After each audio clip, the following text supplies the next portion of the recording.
Okay, I did the Raw video. SmackDown, same way, not breaking up stables, not breaking up tag teams. The way I would do SmackDown, I did Raw. Raw was more tag team heavy. That's because you've got 3 hours to fill. It's also a slightly more stacked roster. What to remember is when you watch Raw, it's 1.5 times longer than SmackDown. It means in the course of 1 month, 4 weeks of Raw is 6 weeks of SmackDown. So they need to have more people to do more matches, to do more stuff, just in general. Now, the way I look at SmackDown is entirely different. I look at SmackDown as having a very dominant, almost more heel-driven show.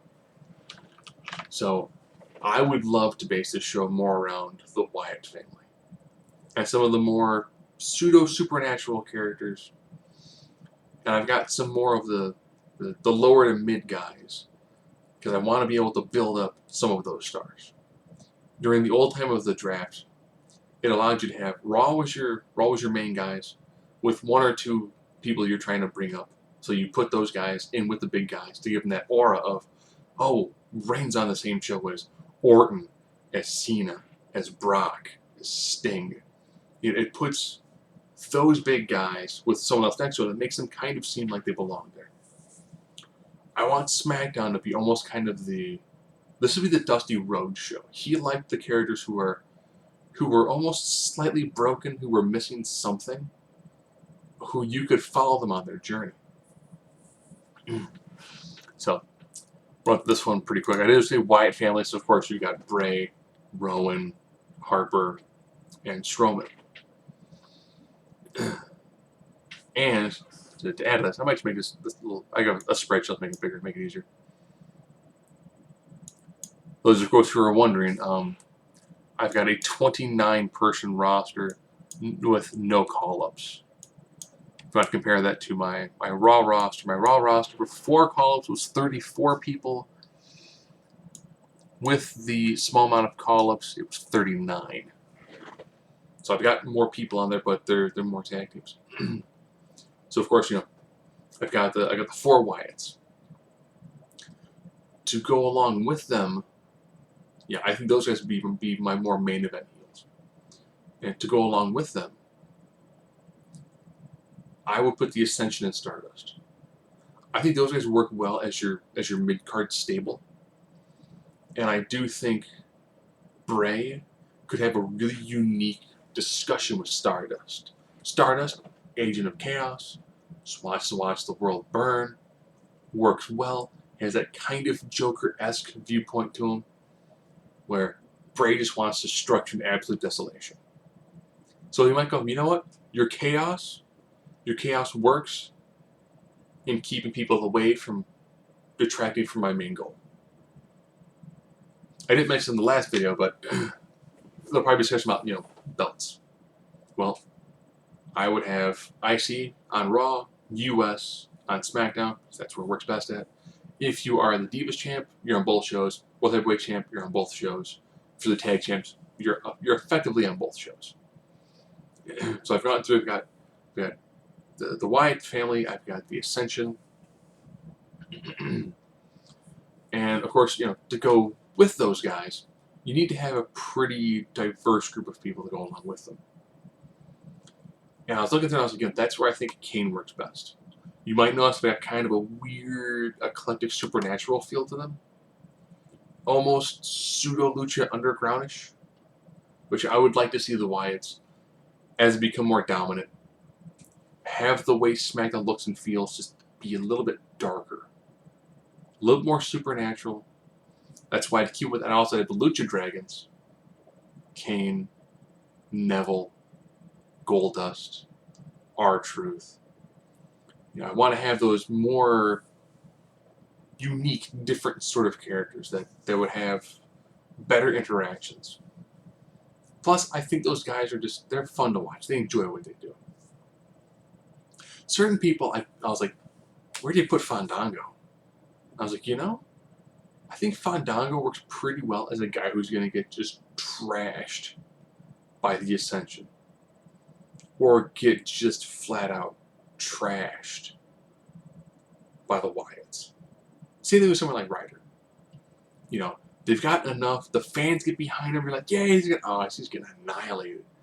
You might give him like the fluke victory, and they just get destroyed after the match. But they're there to kind of help, reinforce the idea that the heels are in control and the faces have to scratch and claw their way up. I'd also put Ryback on there. I think Ryback, if he goes face, he makes a nice Haas foil for the Wyatts. If he goes heel, he makes a nice Haas fodder for some of the other faces. I also put Darren Young on there if he's healthy. Again, I think he works well as someone who can sell a beat down really well to really help get across how much more powerful some of the heels are. Some of the other faces. I would put Sandow in a pretty significant spot here. Sandow would become my intelligent babyface.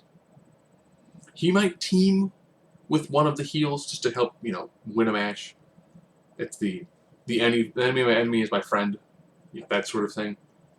But, when they go for the shake hands, and then the heels go try to punch him in the face, he kind of be, blocks it, pushes the heel, or the guy goes for the punch, and he, drops to the ground, rolls out of the ring, and it's like, not happening. So I would have him be, first, the same character with the "You're welcome," or what kind of he used to be, where he's got that certain level of intellectual superiority, but I have him be the good guy. So he's a good guy who's going to not get caught up in the baby faces are stupid bit. To go along with him, of course, I would put Ziggler. I think Ziggler, nice workhorse, sells face in peril. He sells everything like death, and I think taking on much more powerful, more pseudo-supernatural ability opponents would make it just seems that much more realistic. If Braun Strowman hits him with a clothesline, he flips upside down like he's Rikishi, he's going to sell the raw, unmitigated power of some of these guys. I think he has great matches with Harper. There's a great workhorse match right there. I also put on Cesaro. So you can probably tell who I'm using this show to really build, with my main event face being Dean Ambrose. Ambrose Wyatt worked well. Ambrose Harper's a ridiculous match to watch. Ambrose Cesaro works. Ambrose Ziggler works. Cesaro Wyatt, I think, would be a really interesting fight.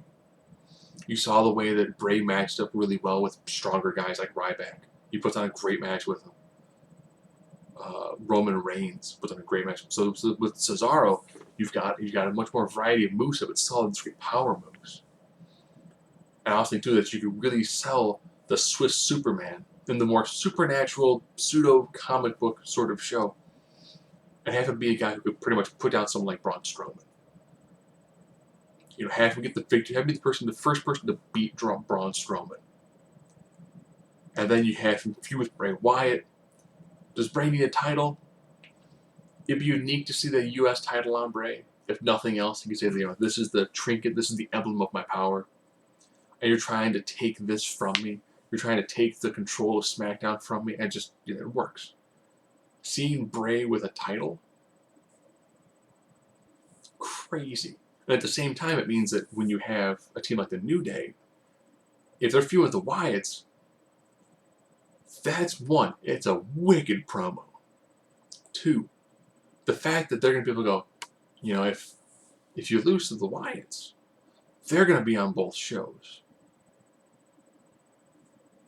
At the same time, if the Wyatts do happen to win the belts, then you have the really cool moments where you can have Bray get in that mic combat with Enzo and Big Cass, or AJ and Jericho. You've got enough great matchups on one side, which are nice, fantastic builders for the short term and your midterm, as well as some nice long-term prospects. Where SmackDown is, you take some of the guys that you've got that have got some long-term capabilities. And as Raw starts to lose a couple of big guys, you transition a few big guys from SmackDown onto Raw. And also allows you too, and then when it comes time to bring up some of your NXT guys, Finn Balor is going to be a hard sell on Raw. A guy who's strong by himself, but if he gets back into a corner, unleashes a demon. If you do a more supernatural show, a guy who's really strong and highly athletic, who at least is a demon, makes perfect sense. When you've got Kane, when you've got Goldust, when you've got Stardust, when you have the Ascension, when you have the Wyatts, it makes sense. He fits beautifully in there. Now, of course, when it comes to who I have for my divas, Summer, she can put on a good match. She actually can. She just never get the opportunity to. Tamina, because I need Naomi. I would probably pair them back up with Cameron. Cameron's made some pretty good strides in her NXT work. And I think that she has the ability. She's got the sassiness. If she can figure out more in the ring, she's got the ability to be solid. I'm not talking greatest of all time, but to be very solid in the ring. Emma. Evil Emma is an amazing character. Bar none. Fantastic character. If she loses the belt, I would put Charlotte there, as well as Sasha and Lynch. You're probably going, wow, I stacked that roster with the Divas. Yeah, there's more Divas on that show. Because they can get the ability to get a 5-10 minute match in. They can do nice longer matches. I think that allows them a great opportunity. So that way then that show focuses more on, it's more heel stables, a little bit when it comes to face tag teams. Because you would have Golden Truth as one face tag team, you have Lucha Dragons as another. And then you have the other uneven alliances because they're battling two very dominant forces. And do the same thing with the women.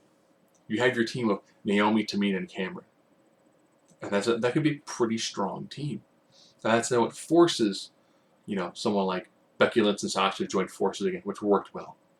You keep Emma as a heel. Emma and Becky works well. Emma and Sasha work well. When Charlotte comes back on that show, when she loses her belt, if Charlotte is backed into a corner by 3 women, even though she's a heel, she might have to join forces with, Emma. Or with Summer, reunite the BFFs. There's just enough that you can do that works well to cover your 2-hour time frame and put in unique, interesting matchups. Now, I did mention my NXT call-up. I would probably put Finn Balor there if I got to do 1 call-up. If I got to do 2, that's my Sami Zayn. If you want to put Sami Zayn on Raw for the Owens bit, I put Sami Zayn on SmackDown because I want that crowd to get super behind him. And I think if you put him in the real face and peril situations where he's not going to be able to win, where he's going to lose a few times against the Wyatt family, where he's not going to be successful right off the bat, it allows you to really build that sympathy for the character. I also think, too, that if you take Sami Zayn and you pair him with either Ziggler, Ambrose, and his matches with Cesaro are freaking barn burners. Those 4 guys. And once you bring up Finn and you've got Neville, seriously, that is a solid amount of people on that card. And I think he'd work well with Stardust. He would work well with Sandow. He'd work great too with someone like Goldust could do a really good match with him. He'd be unique to see with someone like Ryback. You have him take on someone who's just bigger and stronger.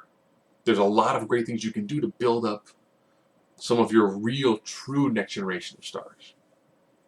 So those are my basic thoughts on how I would do Raw and SmackDown. Again, I did do a lot of NXT call-ups. Some people are like, well, when they bring in Joe and they bring up Bayley, I'd probably bring up Bayley onto SmackDown. I think that if you were to have the dark, more serious, depressing show with, the Lucha Dragons, with Neville, when they're doing their matches with people like Stardust or with the Wyatts, you can do the comic book style panel. And I think that works beautifully too with someone like Bayley. Bayley could be the pseudo kind of more naive face, but with the weird kind of dark, mysterious feel to the show. When the giant inflatable arm flailing men pop up, it's going to have this really unique, it's just going to pop. Because it's going to be like, this is kind of the darker show. It's a little bit more supernatural. Oh, who is this bright ray of sunshine? It's going to make her seem that much more, she'd be the highest contrast of the entire show, which would really make her stand out.